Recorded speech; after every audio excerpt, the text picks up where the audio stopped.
So Ashtavakra continues. He says, if you can separate yourself from the body and get established into the consciousness, then in this very moment you will be happy, peaceful, and free from bondage. Yeah. So he's still replying to how can you be liberated. If you can separate yourself from the body and get established into the consciousness, then in this very moment you will be free from bondage and be peaceful and happy. Okay. If you can separate yourself from the body. With us, so according to Ashtavakra and according to Vedanta, our fundamental ignorance is that identification with our body. And this is an ignorance, right? So this is a belief according to Vedanta system. This is a belief that you think you are the body, right? And this belief is so deeply rooted, and this fundamental ignorance is so deeply rooted, which is the cause of all the other ignorance, right? So it is the basic cause of bondage in a sense, right? You're bound by this basic ignorance of I am the body. And Ashtavakra is challenging it here. Ashtavakra is saying if you can separate yourself from the body, right? And the separation can only be possible if you are actually not the body, right? If you are body, how can you separate yourself from the body?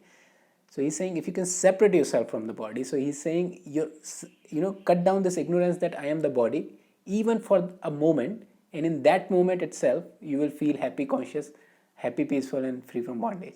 Yeah, separate yourself from the body. How can we separate ourselves from the body? How can we separate ourselves? How can that separation is possible? So if it is a belief, right? If it is just a belief that I am the body, then with the inquiry we can challenge that belief. We can challenge that what exactly is the truth, whether I am the body or I am not the body. It has to be our own experience, right? It cannot be somebody just said you are not the body or you are the body, we start believing it. It has to be our experience. It's more like Ashtavakra is pointing in that direction, right? Work on there, right? The root cause of all that bondage is your body, right? And in fact the way we act, right, in fact the way we live our life, the way we try to be happy, and the way anything we do, this fundamental assumption is there that I am the body, right? I want to be happy, I want to have a beautiful relationship, right? That idea itself has a fundamental assumption that I am the body, right? On top of it, that I want to have a beautiful relationship, right? So Ashtavakra is saying, first of all, challenge this belief, right? See if that is true or not. See if you are really the body or you are not the body. And he say, if you can separate yourself from the body. Okay. And in practice, in practical sense, there are different ways they try to, make us see whether we are the body or not. Yeah. So one of them is whatever we are, and let's take a beginner's mindset. Let's start from the, let's take a standpoint where we are not assuming anything and we are not against anything, right? We just want to listen what these people of high wisdom are trying to tell us, right? So in Vedanta, they have different methods to make this more clear, that whether you are the body or you are not the body. And one of them is, whatever I am, right, my sense of identity is consistent. It's not like, I don't feel like I'm changing. I feel like I'm changeless. Even from the childhood to now, I had different experiences. My attitude is changing, my thought process is changing, my body is constantly changing. But whatever I am, I have this very deep sense of changelessness, right? This is staticness. Whatever I am not changing. I experienced the childhood, I experienced the adulthood, now later I will experience the old age, but I am experiencing all this thing, right? I am having all these different experiences, and whatever is this experiencer that I am is not really changing, right? It is exactly same as I was in the childhood, it is exactly same right now. The experiences and attitude and personality is changing, but I am not changing, right? So there is this changelessness on the experiential level, right? If you sit down and you see, you will feel, you know deep down that you are not changing, right? You are the changeless, right? This is much more deeper as compared to any thoughts, emotions, or anything like that. This sense of wholeness, this sense of changelessness is much more deeper, right? This is more closer to what we are actually, right? So there is this sense that I am not changing, but I'm going through different transitions in my life. I'm experiencing different things, but deep down I am not changing. I am experiencing all this thing, right? From that standpoint, if you see, body is constantly changing, right? Body was something else in the childhood, then it was something else now, and it will be something else later, right? So body is constantly changing and you are not changing, then how can you be body, right? It has to be aligned, right? So you are somebody who is static, in front of you the body is continuously changing, right? Then this identification does not make sense. Either you and body both are changing, or both are the same, both are the static, right? So in that way, this is one way to challenge this assumption that you are not the body, that your deep-rooted quality, your deepest quality, your deep-rooted sense is that I'm not changing, the body is constantly changing, then how can you be body, right?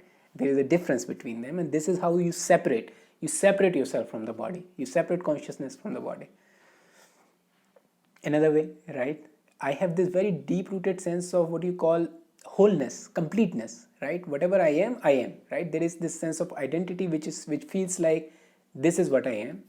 And now if you start to remove the different body parts, let's say I remove this body part of my hand and another hand, you will notice, you might feel a lot of sadness and depression and all that, but you will notice your sense of completeness does not change, right? Whatever I am still the same entity, right? I didn't even change an iota, even though a part of the body has been removed. Even the 40% body has been gone, removed. I am still feeling exactly what I used to feel about myself in terms of my identity. I still feel complete, right? I don't feel like I am now 40%, right? I see, okay, my body is disintegrating, but still whatever I am still complete, right? So again, you start to separate yourself from this belief that I am the body, right? And with this kind of inquiry, we can, cultivate this more sense of deeper sense, more separation from the body, yeah.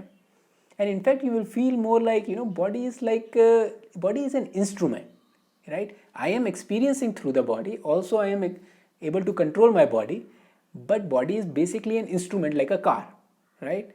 So in that way, Raman, Ashtavakra is saying is basically if you can get out of the car, right? If you can get out of the car for a second, in this very moment when you get out of the car, you will experience the freedom from the bondage, right? Same way, if you are able to separate yourself from the body, you are going to experience the freedom of bondage, right? Freedom from the bondage, because our identity, because this is from where the whole process of ignorance starts. First we assume I am the body, and then we do like the whole whole 9 yard of ignorance, right? But it starts from the body. It starts that I am the body, and Ashtavakra is challenging that. Okay, if you can separate yourself from the body and get established into the consciousness, right? And then when you separate yourself from the body, you automatically fall down into consciousness, right? Awareness, this sense of just being, right? And he says if you get established there, even for a moment, even right now, if you can do that for the moment, in that very moment you are going to find peace and happiness and freedom from the bondage. Freedom from the bondage we understand, right? Because of our ignorance we are bounding ourselves from this identity of body. If you can separate yourself from that, you will see like you remove the foundation, right? So any other bondage on top of it will be removed by itself, right? Because you remove the very basic foundation of it. And this is again not some kind of a philosophical thing, right? It's more like it has to be your own experience.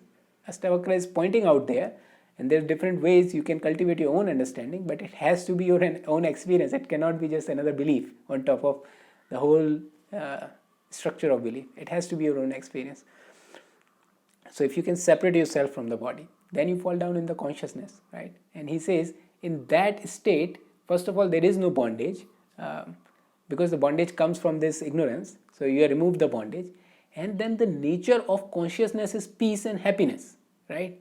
It's very deep rooted, just like nature of the body is to grow. The nature of the consciousness itself is the peace, and this happiness is also not like kind of a happiness which is excitement or this gross emotions. It's not like this. This is very deep rooted contentment, right? Satisfaction, right? That you don't need anything. That kind of happiness, that kind of contentment. So he's saying if you can even do it for a moment right now, at this very moment, you will be feeling free from bondage. You will be feeling, you will know the peace and happiness. Yeah. So again, the Ashtavakra is trying to separate ourselves, trying to tell us what exactly we are not and what exactly we are, and helping us to get established into what we are, right? If you can separate yourself from the body and get established into the consciousness, at this very moment you will be free from bondage, peaceful and happy.